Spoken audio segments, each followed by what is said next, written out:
Nutty Putty Cave wasn't the kind of place you'd stumble across while hiking on a Sunday afternoon. It wasn't built for tourists. There are no handrails, no lights, no clearly marked paths. It was what's called a wild cave, a place left as nature made it. That meant if you went inside, you were relying on your own skills, your own equipment, and a good amount of nerve to get back out again. The cave sat on the edge of Utah Lake, about 55 miles south of Salt Lake City. It stretched roughly 1,400 feet underground.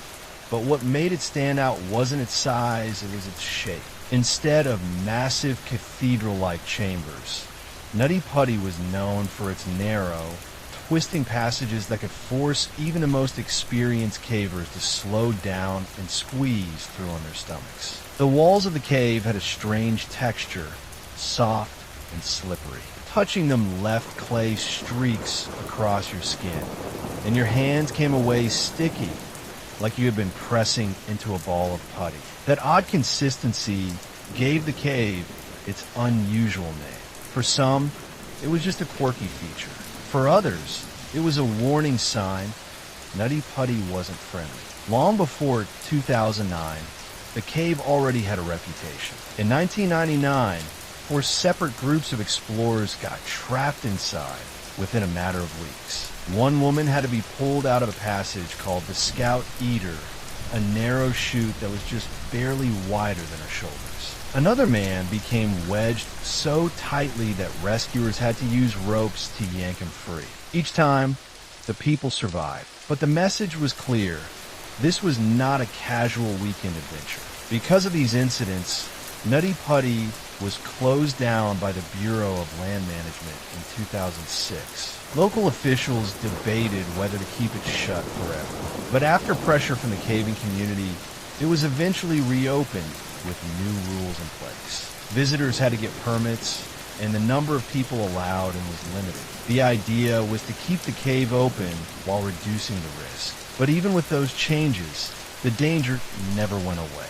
Unlike popular show caves with railings and staircases, Nutty Putty demanded absolute focus. A single wrong turn could drop you into a tunnel so tight you'd need to exhale just an inch forward. For the thrill seekers who loved it, that was the whole point. It was a challenge, a test of whether you could stay calm when every instinct in your body told you to panic. By 2009, word of mouth had turned Nutty Putty into a rite of passage among Utah's cavers. It wasn't the longest cave, wasn't the deepest, but it was one of the most intimidating. People who went and talked about sections with names like the Birth Canal, the Scout Eater, and the Ayward Crawl. Just hearing the names gave you an idea of what you were signing up for. Passages shaped like bottlenecks, with sharp turns and vertical drops that forced you into impossible positions. For some, this was a nightmare. For others, it was irresistible. And for 26-year-old John Edward Jones, it would be both. On the evening of November 24th, 2009, a group of family and friends gathered outside the entrance to Nutty Putty Cave. The air in Utah that night was crisp, carrying the kind of chill that sinks in once the desert sun sets. Among the group was 26-year-old John Edward Jones. John was not the kind of person you would expect to find squeezing through a dangerous cave system at night. He was not a reckless teenager out chasing thrills or a seasoned spelunker obsessed with underground exploration. He was a husband, a father, and a man with responsibilities. At the time, John was studying medicine at the University of Virginia. He had chosen a field that required focus, discipline, and sacrifice. By all accounts, John was level-headed, steady, and family-oriented. He and his wife, Emily, had built a quiet, stable life together. They already had a young daughter, just 13 months old. Emily was also pregnant with their second child, meaning John would soon be a father of 2. With so much ahead of him, he had every reason to play it safe. But John was also adventurous at heart. He was not a stranger to caves. He had gone spelunking before, though never as a hardcore hobbyist. He knew enough about the dangers to be cautious, but he also knew the excitement of crawling into places where few others had been. And for him, that excitement was not about recklessness. It was about living fully. That week, John and Emily had flown back to Utah to spend Thanksgiving with their families. Utah was where John grew up, and his younger brother Josh suggested they do something memorable together before the holiday.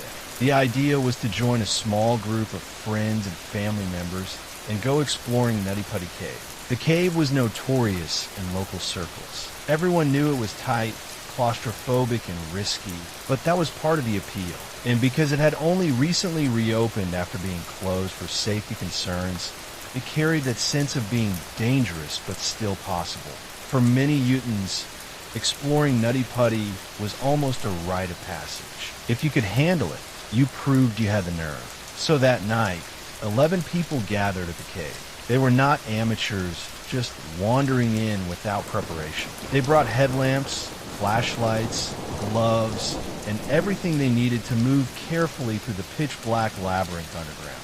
At around 8 p.m., they entered the cave. Almost instantly, the world above disappeared. There were no street lights, no moonlight filtering through cracks. Once they crossed the threshold, the only illumination came from the beams of their headlamps. The light cut through the dark in narrow cones, bouncing off the slick, clay-coated walls. Everything else was swallowed in silence and shadow. The first thing you noticed about Nutty Putty was not its beauty. It was not a cavern full of sparkling crystals or wide-open chambers. What struck people right away was how small everything felt.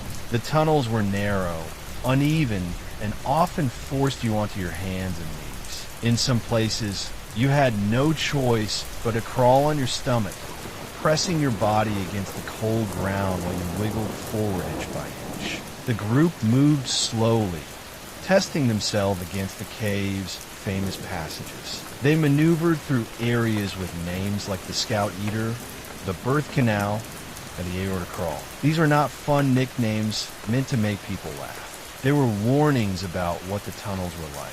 The Scout Eater, for example, had a reputation for swallowing up overconfident explorers who thought they could push through without measuring the space. The Birth Canal was so tight that people had to exhale just to slip forward, feeling the rock press against their rib cages. For most people, just hearing those names was enough to trigger a little claustrophobia. But that was exactly why so many came here. For John, this was a chance to share something unforgettable with his younger brother. The two of them had grown up close, but life had pulled them in different directions. This trip underground was a way of bonding again, something wild, something memorable. At first, everything went according to plan. The group was in high spirits, laughing nervously as they crawled, squeezed, and shuffled their way deeper into the cave system. Each time someone cleared a difficult passage, there was a sense of triumph. John was calm, methodical, and engaged, treating the cave like the physical puzzle it was. But what John did not realize, what none of them realized, was that inside Nutty Putty, one wrong choice could be catastrophic. It did not matter that he was strong, or smart, or careful. All it would take was a single wrong turn in the dark to put him in a place where no one could save him. And that turn was coming. At first, John didn't panic. Getting wedged in Nutty Putty wasn't unusual.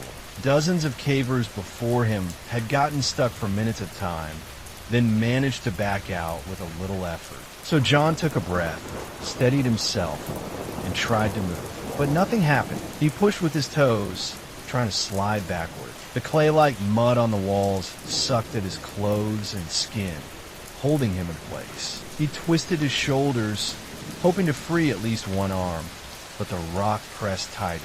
Every small movement only dragged him further down. Within seconds, the reality hit. He was upside down, pinned at an angle, in a tunnel no one had ever meant to enter. Behind him, Josh Jones, his younger brother, realized something was wrong. He called down the passage, asking if John was okay. John's reply was short and strained. "I'm stuck." At first, Josh thought it was just another tight squeeze. He wriggled in after him, shining his headlamp into the narrow crack. What he saw froze him. John's body was almost completely swallowed by rock. Only the bottoms of his shoes and a small part of his legs were visible. His chest and head were angled straight down into blackness. Josh tried to pull him out. He grabbed at his brother's calves and heaved. Nothing. He tried again, bracing his body against the cave wall for leverage. Still nothing. John didn't budge an inch. The group quickly realized this was far worse than any normal stuck moment. John was wedged in a section that no one else recognized. They shouted instructions. Breathe out, try again, shift your hips. But the rock had him locked in place. Inside the squeeze, John's breathing grew shallow. Being upside down meant that gravity was pulling blood into his head and chest. His heart was working overtime to pump against it, and the pressure on his lungs made every breath feel like someone was pressing down on his chest. He could still talk, but his voice was strained. Josh crawled back out and told the others. They had no choice but to call for help. One of the group scrambled to the surface, rushing to find cell service and dialed 911.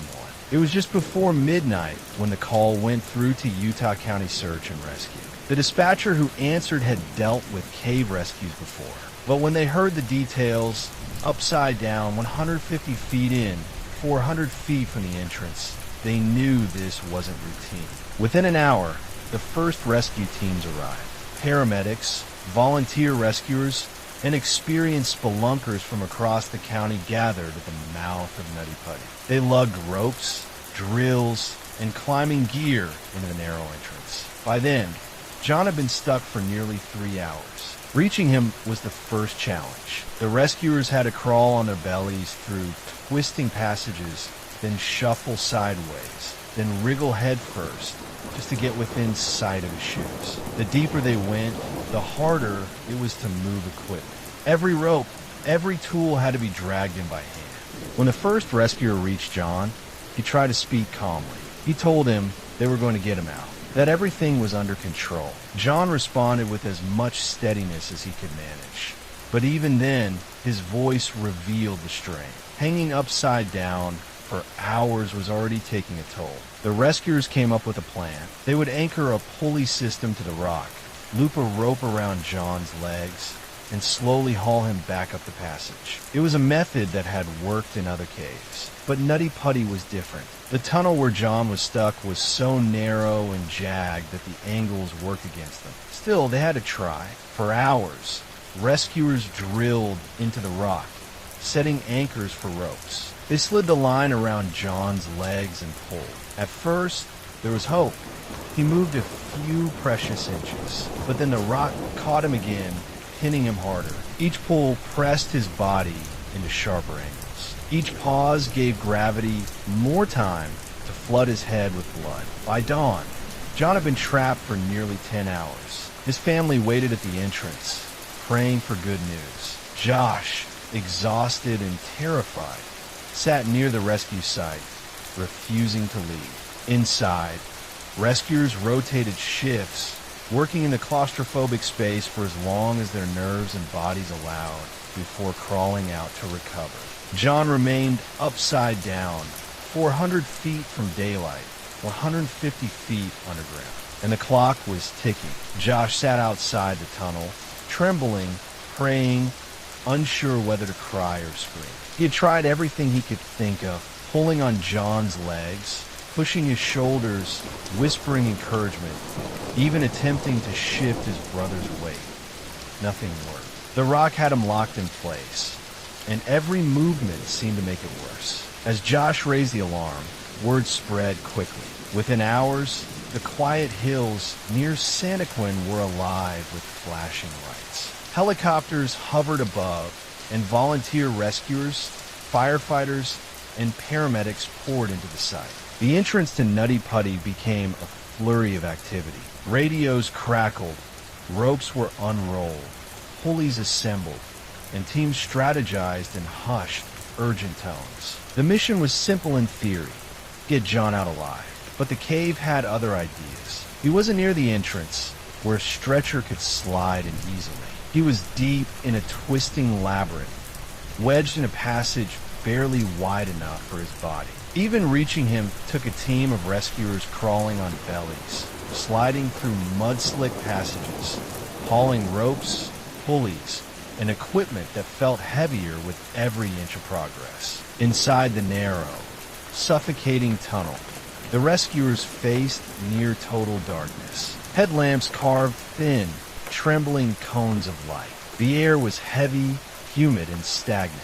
Each time a rescuer inched closer to John, they had to shift sideways, rotate, or crawl backward just to get a better angle. There was no room for mistakes. One slip could mean disaster, not just for John, but for anyone who tried to help him. The plan was to use a pulley system. Ropes were carefully anchored to the walls of the cave, and mechanical advantage was applied to gradually lift John out. For a while it worked. Inch by inch, he moved. At one point, they freed him nearly a foot. Every small movement felt like a triumph. John's voice, though weak, carried hope. He spoke to the rescuers, asking about his wife, Emily, and their little girl. He prayed with them, thanked them for staying, and even smiled through the pain when he could. Despite being inverted for hours, his courage, faith, and calm were remarkable. But the damage to his body was severe. Blood pooled in his head. His lungs and heart struggled against the unnatural angle, and the pressure on his chest made each breath a battle. Rescuers outside could only monitor his condition verbally, hoping that he could endure until they could get him out. As hours passed, the strain began to show on both John and the rescuers. Every attempt to shift him a little further required delicate maneuvering and immense physical effort. Rescue workers rotated constantly, crawling in, guiding him, adjusting ropes, then crawling out to rest before returning. Fatigue built up, but the urgency never left the air. Then, at 11:56 p.m. on November 25th, the unthinkable happened. One of the critical anchors snapped under the tension. The pulley system gave way.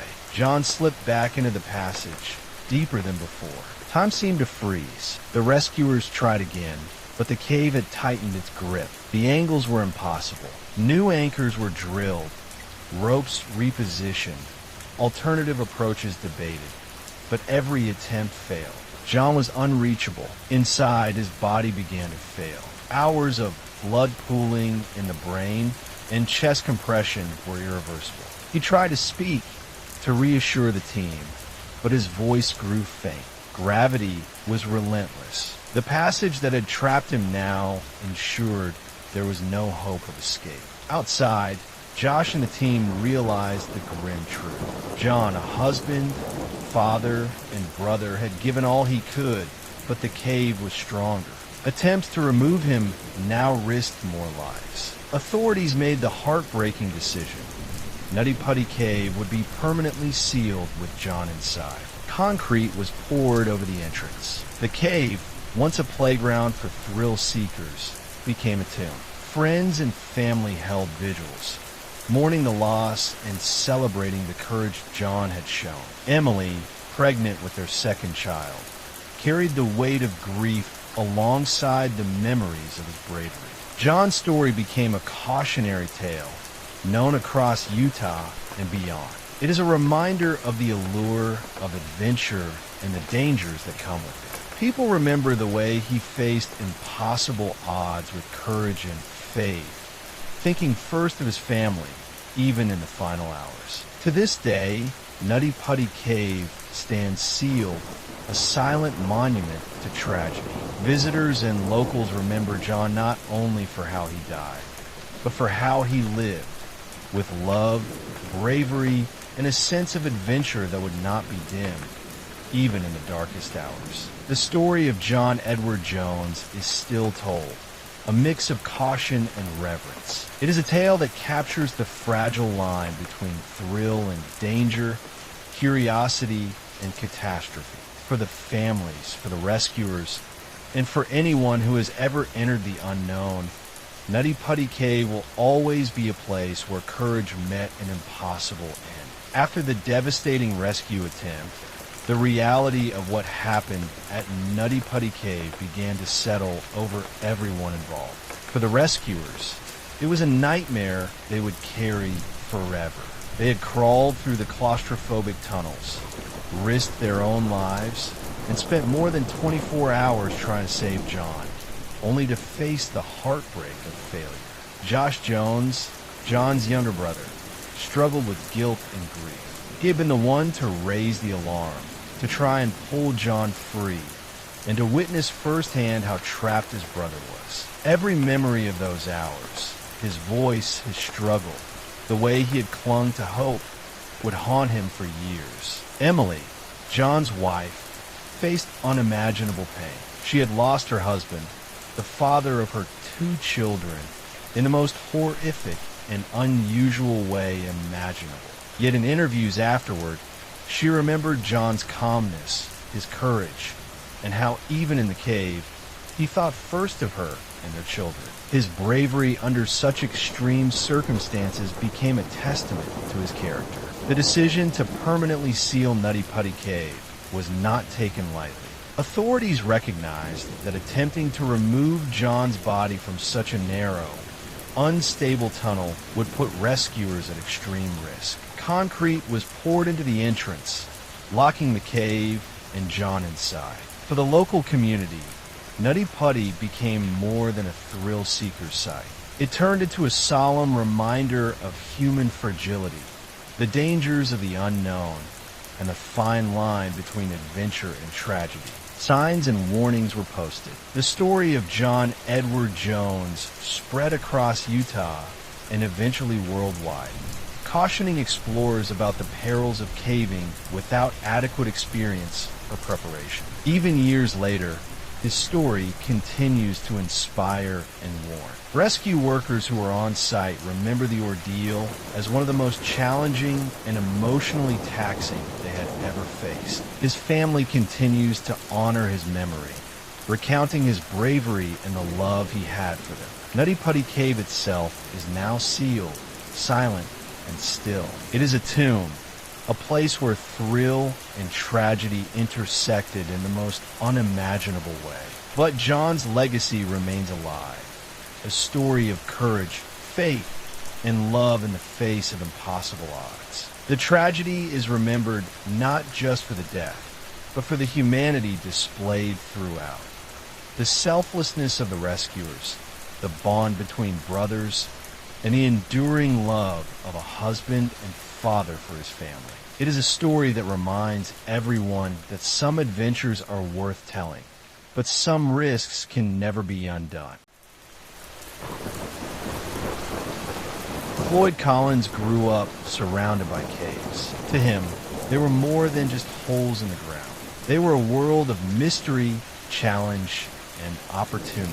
As a child, he spent hours exploring the limestone formations near his home in Kentucky, learning which tunnels were safe, which ones could collapse, and which passages were too tight for anyone to pass. By the time he reached adulthood, Floyd's knowledge of the subterranean landscape was unmatched in his community. He wasn't what you'd call a professional caver. He didn't have modern equipment, safety gear, or formal training, but he had experience, instinct, and a fearless curiosity that drove him into places others dared not enter. His friends and neighbors often warned him about the dangers, but Floyd had a reputation for handling the hazards that came with these underground networks. He knew that a single misstep could be fatal, but that knowledge only made him cautious, never afraid. In the early 1920s, caving in Kentucky had begun to attract attention from tourists and locals alike. Some caves were already being opened for public visits, complete with walkways and light. Floyd saw an opportunity. He realized that if he could discover and map new passages, he could not only satisfy his curiosity, but potentially profit by showing visitors hidden wonders that no one else had seen. Sand Cave was one of those hidden wonders, or so Floyd thought. It was narrow, twisting, and not fully mapped. The tunnels were tight, forcing explorers to crawl on hands and knees, sometimes pressing against jagged rock walls. The cave had no official entrance, no lighting, and no easy way to navigate without experience. But that was exactly what drew Floyd to it. In 1925, he spent weeks observing the entrance, testing the passageways, and planning his exploration. He believed he had located a section that no one else had seen, a tunnel that could be expanded to show the public. In his mind, this was a legitimate adventure, combining the thrill of discovery with the chance to earn money. It was a calculated risk, or at least he thought it was. Floyd also understood the risks in a way that few outsiders could. Sand Cave had narrow squeezes where the walls pressed against the body. Mud-coated floors made footing treacherous. Stalactites hung like daggers, ready to pierce anyone who misjudged a step. And the deeper you went, the less oxygen circulated, making even small efforts exhausting. For Floyd, every passage was a puzzle. He measured, he probed, and he planned his movements to reduce the chances of becoming trapped. But caves are unpredictable. Even the most cautious explorers can be undone by a single loose rock, a misjudged turn, or the tunnel simply narrowing beyond expectation. Floyd knew this in theory, but he had never faced a squeeze quite like the one he would attempt in January 1925. The narrow passage he chose to enter that day seemed manageable. It felt familiar, almost like another challenge he had conquered dozens of times before. What he didn't know was that this tunnel would not yield. Its walls would close in, and the earth around him would become his trap. A cave that had seemed like opportunity was about to become a death sentence. Floyd entered Sand Cave with confidence, carrying only a lantern, a few basic tools, and a mixture of skill and bravado. He imagined himself exploring a passage that could become famous, a hidden gem to show the world. But as he pressed deeper, he would encounter a moment that no amount of experience could prepare him for. A moment that would turn the story of Floyd Collins from adventure into one of the most infamous cave tragedies in American history. On January 30th, 1925, Floyd Collins entered Sand Cave carrying only a lantern, some rope, and a few basic tools. He moved carefully at first, testing the tunnel, feeling along the walls, listening for loose stones. At that moment, he could still laugh at the absurdity of being alone in such a small, twisting space. He had explored caves countless times, and he felt confident in his skills. But confidence can be dangerous in a place like this. Just a few minutes into the narrow passage, the floor became slick with mud and water, the walls closing in tighter than he had expected.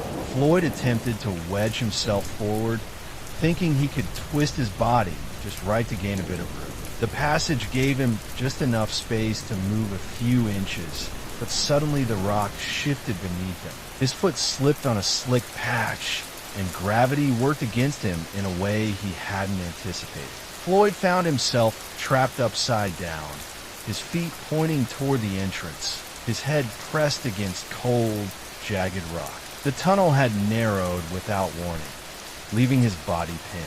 Even the slightest movement caused extreme pain in his shoulders, chest, and legs. The air was thin, damp, and heavy with the smell of limestone and earth. Every breath was a struggle, each inhale tight and shallow, each exhale feeling trapped in the cavity of the rock around him. He tried to stay calm. Floyd had been in tight squeezes before, but nothing like this. He shifted slightly, pushing with his legs, twisting his arms, trying to leverage his body to slide upward or backward. Hours passed, each moment stretching longer than the last. The lantern flickered, casting dancing shadows on the walls, a cruel reminder that he was alone. The sound of dripping water echoed through the tunnel, each drop sounding louder than it should, each echo amplifying the sense of isolation. Outside the tunnel, the world was unaware of what had happened. Floyd's absence would not be noticed immediately. Inside, however, he was acutely aware of every detail. His body began to tire. The constant pressure on his chest and limbs caused numbness to creep into his hands and arms. Blood pooled in his head, making his vision swim when he tried to move. Panic began to settle into the edges of his mind, though he fought it fiercely. Floyd knew that losing control of his mind would make escape even more impossible. Hours turned into an eternity. He attempted to wedge his body differently, to rotate, to press against the sidewall and push with his shoulders. At one point, he tried to lower himself slowly by shifting his weight, but the tunnel only tightened. He was trapped in a mechanical cage formed by the earth itself. Each movement brought sharp pain and a new risk of worsening his position. By mid-afternoon, Floyd had tried nearly every maneuver he could think of. He called out, hoping for someone nearby to hear, but the cave swallowed his voice. No response came. He was completely alone, surrounded by stone, mud, and darkness. Time became meaningless. He could hear only the slow drip of water and the faint sound of wind that whispered through the deeper passages. As the day went on, he realized he might not escape on his own. He had no way to signal anyone outside, no way to free himself without help, and the passage allowed for almost no movement. The cold seeped into his body, and he began to shiver uncontrollably. His lantern was running low, and the flickering light cast elongated, almost monstrous shadows on the walls around him. He felt the full weight of isolation, the cruel irony of being trapped in a place he thought he could master. By the evening, Floyd had made a grim calculation. He was completely stuck, and the chances of freeing himself without external assistance were rapidly diminishing. He tried to remain calm, talking to himself to keep panic at bay. He thought about his family, about how he had grown up exploring these caves, about the thrill of discovery that had brought him here. He reminded himself that he was a careful man, someone who understood the dangers, and that he would face whatever came next with as much composure as he could muster.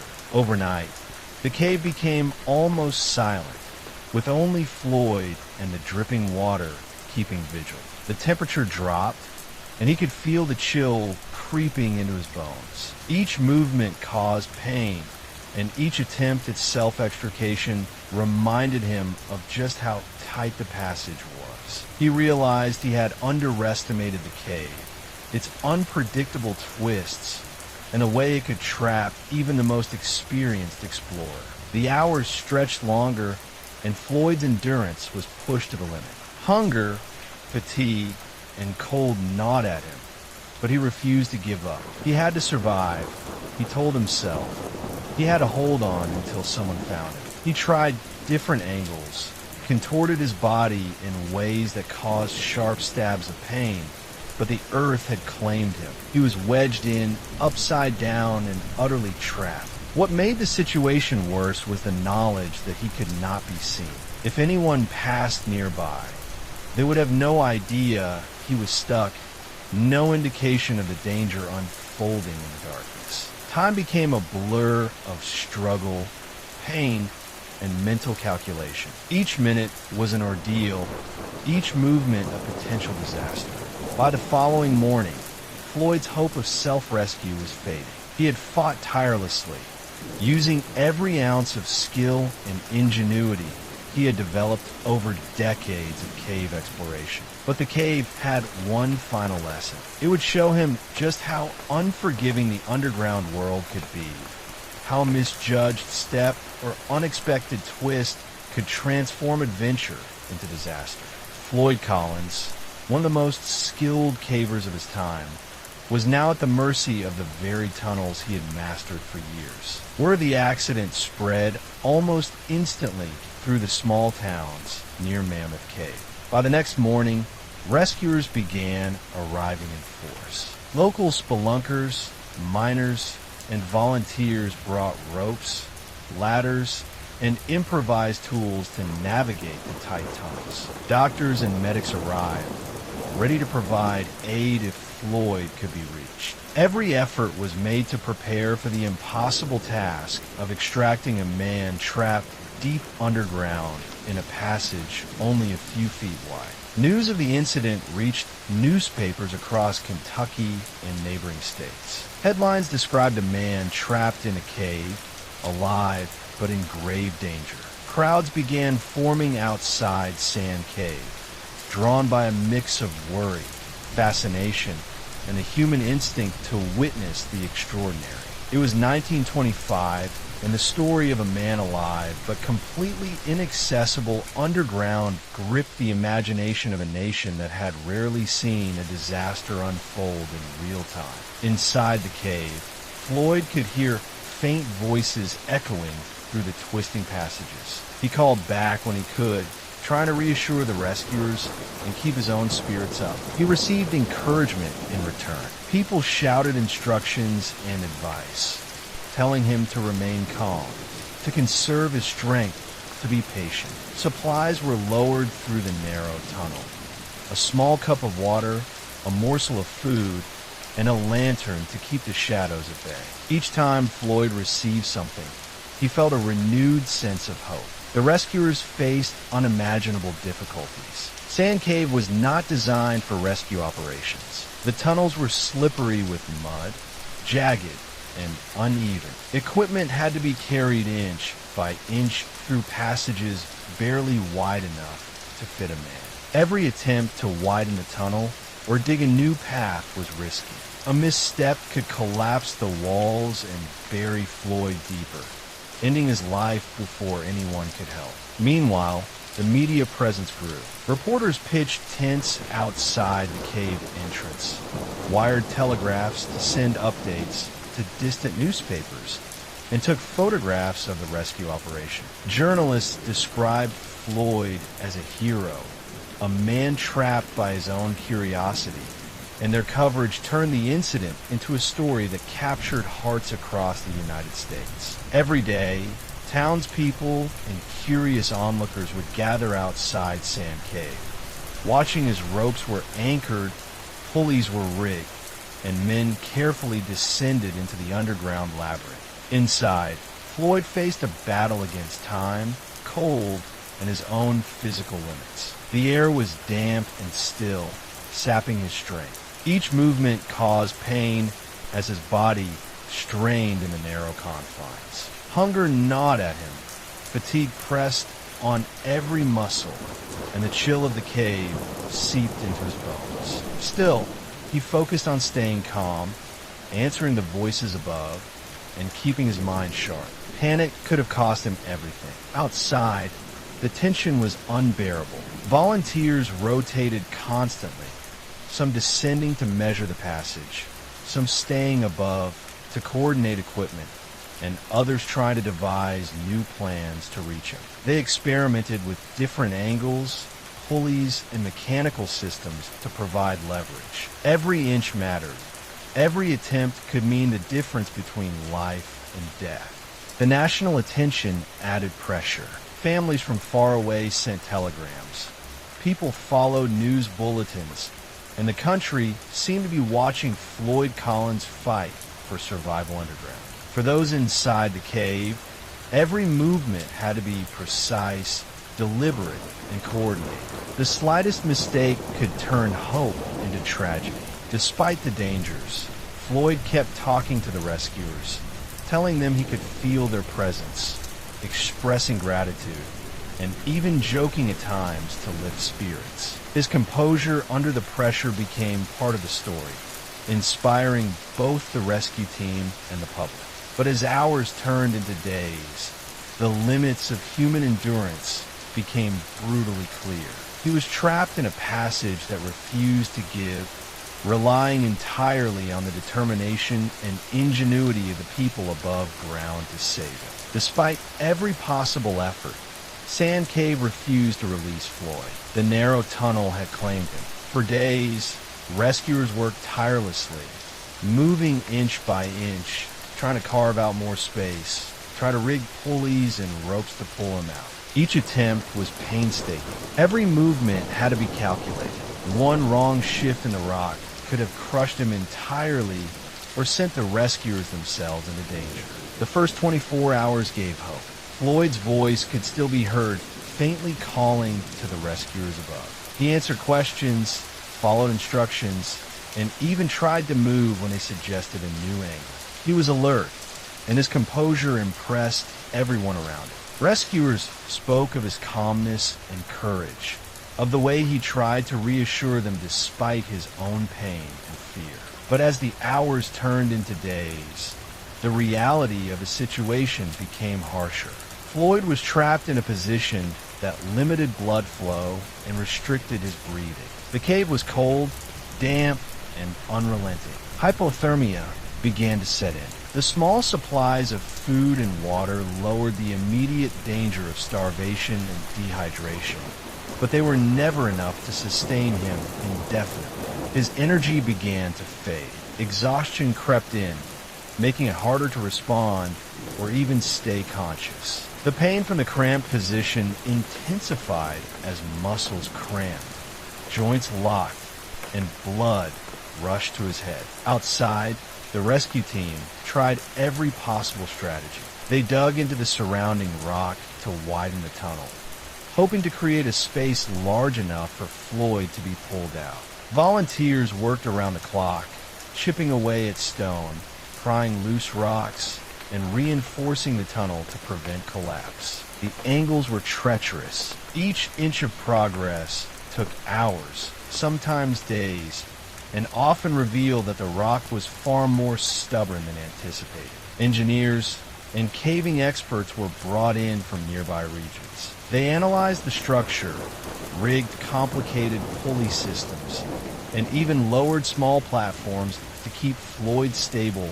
as they attempted to maneuver him. They tried ropes attached to his harness, using mechanical advantage to pull him out. At one point, there was a brief surge of hope when Floyd moved slightly, inching upward with assistance. But the tunnel was simply too narrow in the sections beyond him. His body could not fit through, and the rock refused to give. The media coverage added another layer of intensity. Reporters from across the country arrived, sending daily updates to newspapers and radio stations. Crowds gathered near Sand Cave, following every twist of the story. Families and children traveled from miles away to watch the rescue, hoping for a miracle. Journalists described Floyd's predicament in detail, calling him brave and resourceful. People followed the story as though it were a serialized drama unfolding in real time.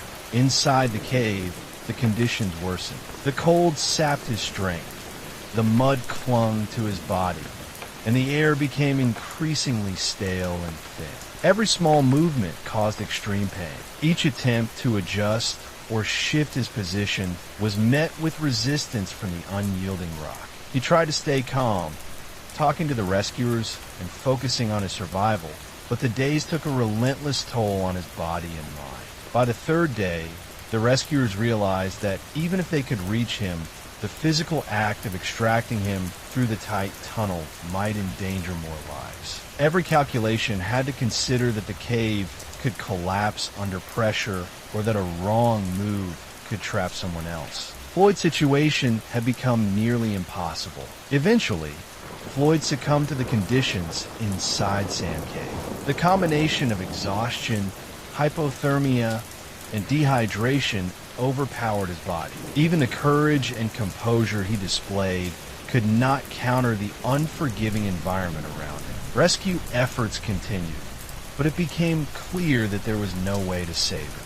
When his body was finally recovered, it was a somber, heartbreaking moment for everyone involved. The cave had taken its toll, but Floyd's story had captured the attention of the nation. Newspapers printed his name, recounting the struggle and bravery of a man trapped in one of the most notorious cave incidents in American history. His death was tragic, but it also became a symbol of persistence, courage, and human endurance in the face of impossible odds. Floyd Collins became more than a man trapped in a cave. He became a legend. People remembered the way he tried to survive, the way he communicated with his rescuers, and the way he faced death with a remarkable level of composure. Sand Cave, the place that had drawn him in with mystery and promise, became a site of caution and remembrance. Visitors and caving enthusiasts would speak of the incident for decades, reminding future generations of the dangers hidden beneath the surface and the price of underestimating the power of nature. Even today, historians and spelunkers study Floyd's case, analyzing each decision, each step, and each rescue attempt. His story is used as a lesson in preparation, caution, and respect for the subterranean world. It is a story that resonates because it is both human and tragic. A man who knew caves better than anyone was trapped by a tunnel he believed he could master. Floyd Collins' ordeal remains one of the most infamous cave tragedies ever recorded, not only for the loss of life, but for the sheer determination, bravery, and spirit he showed in the final days of his life. Floyd Collins' story left an indelible mark on the history of caving. His death exposed the extreme dangers of exploring narrow, unmapped passages, and it became one of the first cave tragedies to capture national attention in the United States. For many, it was a story that blurred the line between adventure and catastrophe, showing just how unforgiving the underground world could be. Beyond the immediate tragedy, Floyd's ordeal brought lasting change. Rescuers, engineers, and caving enthusiasts studied the incident carefully, learning what worked and what failed. It became clear that extraction from tight, unmapped caves required not just bravery, but specialized equipment, careful planning, and a clear understanding of cave geology. His story inspired improvements in rescue techniques and safety protocols for spelunkers across the country. Floyd himself became more than a man trapped in a cave. He became a symbol of skill, courage, and resilience. Even in the final hours, he remained composed, communicating with rescuers, conserving energy, and facing an unimaginable situation with determination. His example served as both inspiration and warning to anyone who would venture underground. Sand Cave remains a place of legend. Visitors still come to see the narrow tunnel where Floyd became trapped. The site is quiet, unassuming, yet charged with the memory of the struggle. It is a stark reminder that even the most experienced explorers can be humbled by the unpredictability of nature. A single misstep, a moment of misjudgment, or the unforgiving width of a passage can turn an adventure into disaster. Floyd Collins' story is ultimately about courage and resilience, about a man who challenged the unknown and paid the ultimate price. It reminds us of the power and danger hidden beneath the surface, and of the thin line between life and death in places few dare to explore. Generations later, his name endures, whispered among cavers and historians alike as a cautionary tale, a story of heroism, and a testament to the terrifying power of nature.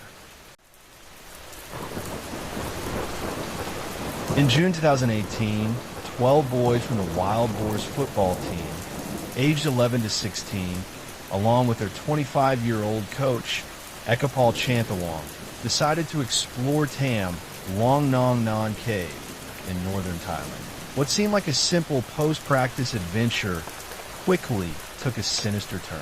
Tham Luang Cave is massive, stretching over 10 kilometers, with narrow tunnels, towering chambers, and underground rivers that twist unpredictably through the limestone mountains. The boys were familiar with the area. They had played soccer nearby and hiked the hills, but no one in the group had ever gone this far into the cave system. The cave was known locally for its beauty and also for its danger, especially during the monsoon season. That afternoon, dark clouds began rolling in. By evening, rain was falling steadily, but the boys pressed on. Inside the cave, the first signs of trouble appeared.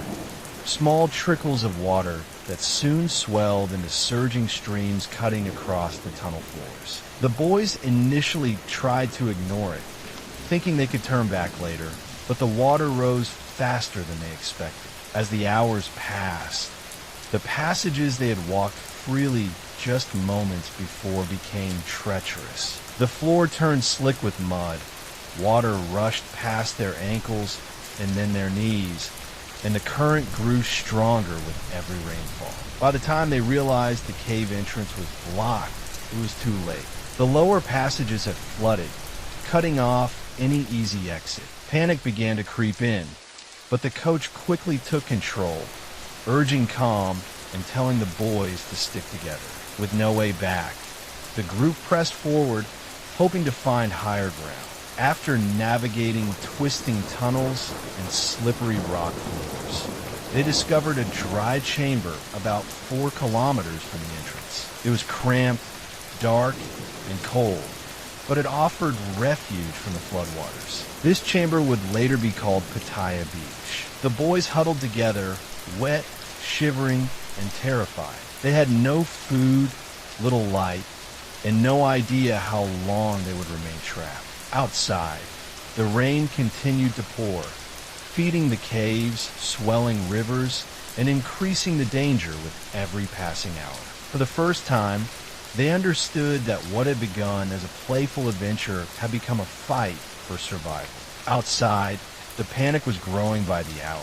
Families of the boys began calling local authorities when none of the children returned from their afternoon adventure.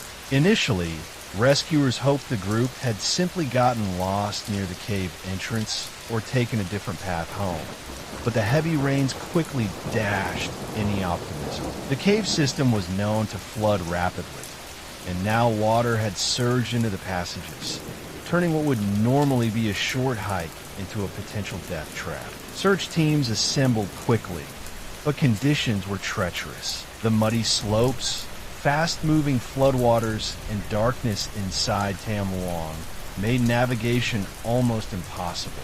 Helicopters scouted the surrounding mountains, but the cave itself was invisible from above. For hours, rescue personnel could only wait for the waters to subside enough to allow entry. As word spread across Thailand, the authorities called in international support. British divers John Volanthen and Rick Stanton were among the first specialists to arrive, renowned for their skill in underwater cave rescues. Australian cave divers, Thai Navy SEALs, and volunteers from around the region quickly joined the effort. The operation became a coordinated global effort unlike anything Thailand had ever seen. Maps of the cave were drawn from previous surveys. New lines were measured for underwater sections, and oxygen supply points were meticulously planned. Every detail mattered. A single error in the narrow, waterlogged tunnels could be fatal to both rescuers and the trapped boys. Meanwhile, deep inside the cave, the boys were facing their own nightmare. Water levels had risen past their ankles and knees, and the air was cold and damp. Darkness was absolute except for the faint glow of a few small flashlights and lanterns they had brought with them. Hypothermia was a constant threat. Fear hung over them like the dripping cave ceiling. Yet they were not completely without hope. Their coach, Ekapal Chantawong, immediately assumed leadership. Formerly a monk, he had trained in meditation, patience, and resilience. He taught the boys to remain calm, rationing the small amount of food they had brought along, keeping their spirits alive with words of encouragement. They meditated together, using breathing techniques to manage fear, conserve energy, and remain mentally strong. As days passed, they survived on what little they had. Each day, Ekapal would remind them to stay still, to preserve their body heat, and to listen for the voices of rescuers. He kept them organized and motivated, turning fear into a structured routine. They measured time by the rising and falling water levels, checked each other for signs of hypothermia, and kept their spirits from breaking under the relentless darkness. Back outside, the situation grew increasingly complex. Floodwaters continued to rise unpredictably, making it unsafe for rescuers to enter the lower tunnels. Divers had to carefully map the passages, noting underwater currents and choke points. They set up lifelines and measured oxygen requirements, preparing for a delicate extraction. The entire world followed the unfolding drama with growing intensity. News crews set up around the cave, broadcasting the boys' plight to millions. Thailand itself held its breath, praying that every calculation would be precise, that every dive would succeed. Deep inside, the boys learned to adapt to their environment. They stayed in Pattaya Beach, a slightly elevated chamber above the floodwaters. The space was cramped, but it was the only dry spot they could find. They supported each other, whispered quietly to calm nerves, and followed every instruction from their coach. Small routines became lifelines, counting breaths during meditation, taking turns checking water levels, and whispering encouragement to the younger boys. Every day was a test of endurance. They had no idea how long the rescue might take, but Ekapal kept them focused on what they could control: their breathing, their warmth, and their unity.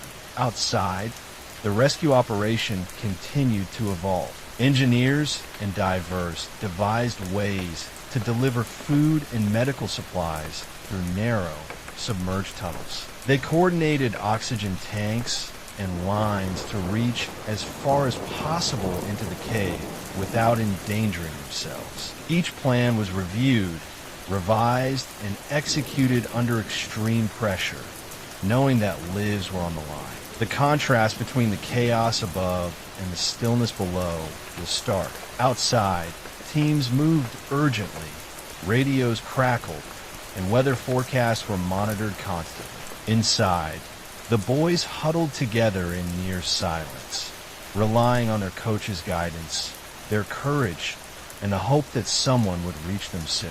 Every drip of water, every distant voice, every echo became a signal that they were not alone. By the third day, the boys' physical state was deteriorating. Hunger gnawed at them, cold seeped into their bones, and the damp air made breathing more difficult. Still, they remained alert, following instructions, staying calm under impossible circumstances. And every day outside, divers edged closer, measuring every foot of submerged passage, drilling anchors for lifelines, and planning the extraction that could save them, or fail tragically. The rescue operation was about to enter its most dangerous phase, and neither the boys nor the world watching knew exactly how it would unfold.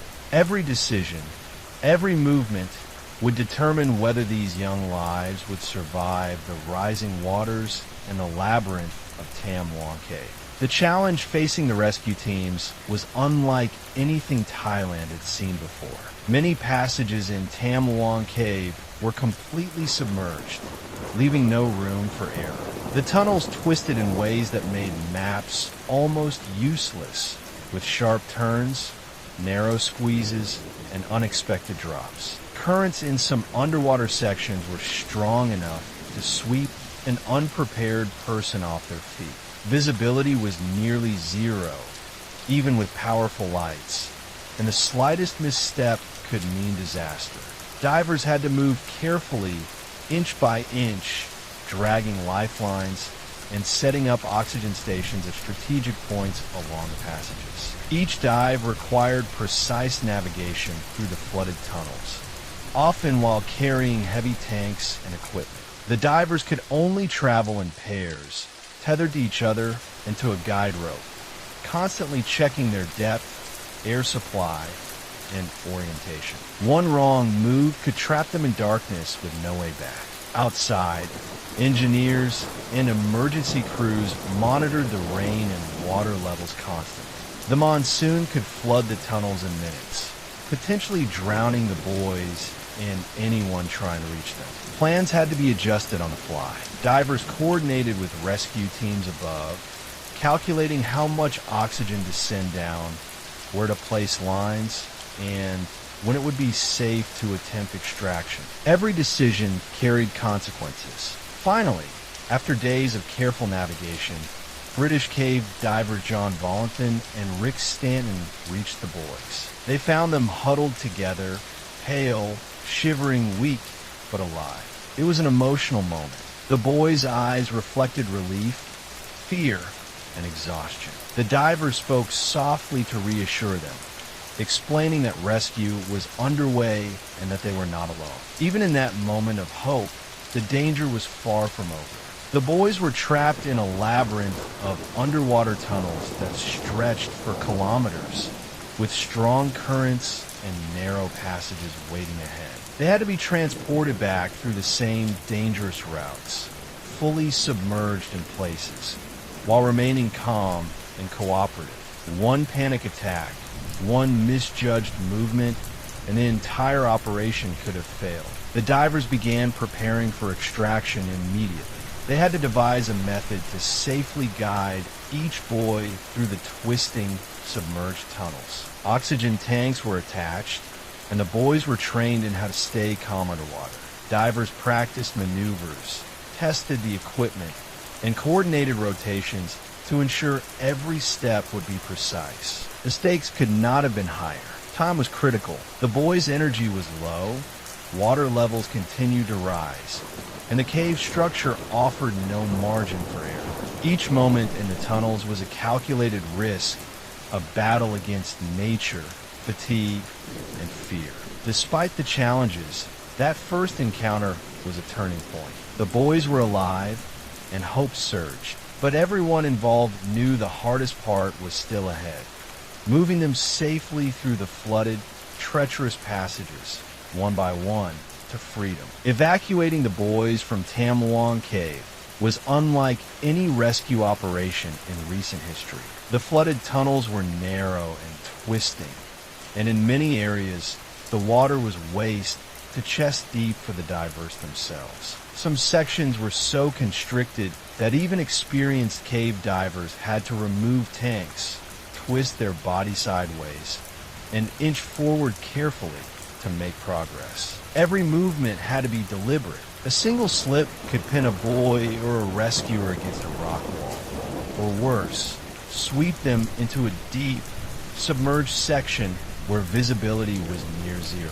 The divers knew that keeping the boys calm was critical. Panic could lead to thrashing, disorientation, or even drowning. To mitigate this risk, the team administered mild sedation to some of the boys, enough to keep them calm without putting their lives at risk. Divers strapped small oxygen tanks to each child, ensuring a steady supply for the underwater passages. Some boys had to be guided in a fetal position through tight bands, with divers pulling and supporting them simultaneously. In certain areas, the boys were completely submerged, relying entirely on the divers' guidance and oxygen supply. The operation required perfect coordination. Divers worked in shifts, communicating through hand signals and guidelines, constantly checking air supplies, depth, and position. Every stretch of the tunnel had been scouted in advance, and detailed underwater maps guided each movement. Teams outside the cave monitored water levels and weather forecasts, knowing that any sudden rain could turn the carefully planned extraction into a deadly trap. The slightest miscalculation could have catastrophic consequences. Despite the careful planning and skill of the divers, the operation was not without tragedy.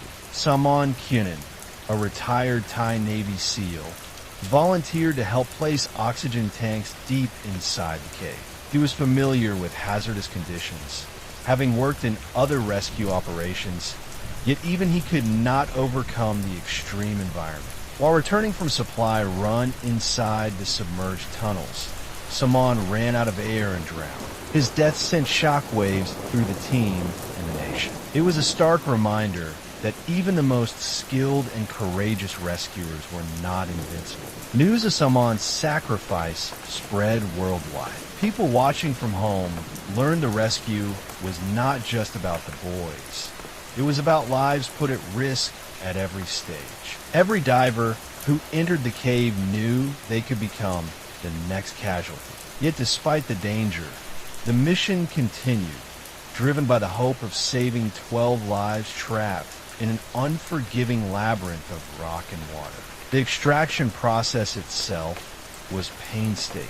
Each boy was moved one by one, often taking hours to traverse a single submerged stretch. Divers monitored their vital signs, keeping them steady and reassuring them with calm voices. They had to account for every twist, bend, and submerged choke point. In one section, the boys were guided through a passage barely wide enough for them to fit, and the divers had to rotate their bodies to avoid scraping rocks that could puncture oxygen tanks. During the evacuation, the boys displayed extraordinary resilience. Fatigue, fear, and the cold were constant adversaries, but under the guidance of their coach and the divers, they focused on following instructions. Each successful leg of the journey was a small victory, inching them closer to safety. The process required not only physical endurance, but also mental toughness. Every boy had to suppress panic, trust the divers, and endure cold, dark water for hours at a time. As the final boys were brought out of the cave, the world watched in awe. Thailand erupted in relief and gratitude. Families wept, rescuers embraced, and tributes poured in for Tham Luang, whose ultimate sacrifice had saved countless lives by enabling the rescue to continue. The operation became a testament to courage, ingenuity, and the human spirit. In total, the rescue involved more than 100 divers from Thailand and around the world, along with engineers, medical teams, and volunteers coordinating above ground. Supplies were flown in, oxygen stations meticulously placed, and each step was rehearsed multiple times. The coordination of so many moving parts under extreme conditions remains one of the most impressive and complex rescues in history. The story of Tham Luang Cave is not just about the boys who survived. It is about the unwavering bravery of rescuers, the precision of teamwork under life-threatening conditions, and the tragic reminder that even heroes can fall. Every detail, from the narrow submerged tunnels to the carefully administered oxygen, was critical to ensuring a successful outcome. And yet, Tham Luang's death serves as a solemn reminder that courage and sacrifice are inseparable from true heroism. After 18 days trapped underground, the final boy emerged from Tham Luang Cave, and the world exhaled as one. Relief, joy, and sorrow all mingled in the air.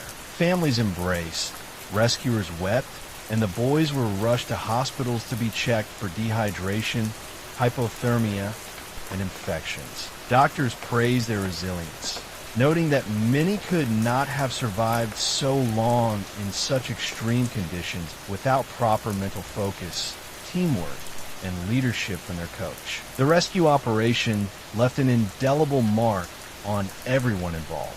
Thailand mourned Tham Luang, the diver who gave his life to save the boys. Memorials were held, and the nation honored his courage and sacrifice. Across the globe, people praised the coordination, ingenuity, and bravery of the rescuers, from Navy SEALs and international cave divers to local volunteers. This was a story of heroism on a scale rarely seen, where ordinary people pushed the limits of skill and endurance to save lives. Beyond the personal stories, the rescue sparked changes in cave safety awareness worldwide. Experts studied the operation to improve protocols for future emergencies, noting the importance of planning for extreme flooding, rapid response, and psychological support for trapped individuals. Equipment and techniques used during Tham Luang have since been incorporated into global rescue training programs. The boys and their coach returned to public life slowly, each step of the recovery covered by the media. Interviews, documentaries, and books captured their ordeal, emphasizing not just the danger of the cave, but the courage and discipline that allowed them to survive. Coach Ekapal became widely recognized for his composure under pressure, his training as a monk, and ability to keep the boys calm under unimaginable circumstances were credited with saving lives. Tham Luang Cave itself became a symbol of both danger and hope. The cave's flooded tunnels remain hazardous, but they also remind the world of human resilience and the extraordinary lengths people will go to protect and save one another. Guides now emphasize caution and preparation, knowing that even a single misstep in such an environment can be catastrophic. In the end, the story of Tham Luang is more than a rescue. It is a narrative about courage, leadership, teamwork, and sacrifice. It demonstrates how calm decision-making, trust in expertise, and unyielding perseverance can turn an almost certain tragedy into a story of survival that captured the hearts of the world. Even today, the story continues to inspire. Books, documentaries, and retrospectives retell the harrowing details, highlighting the lives of the boys, the leadership of their coach, the global collaboration of rescuers, and the ultimate sacrifice of Tham Luang Cave. It remains a lesson in human courage and the profound power of hope against seemingly impossible odds.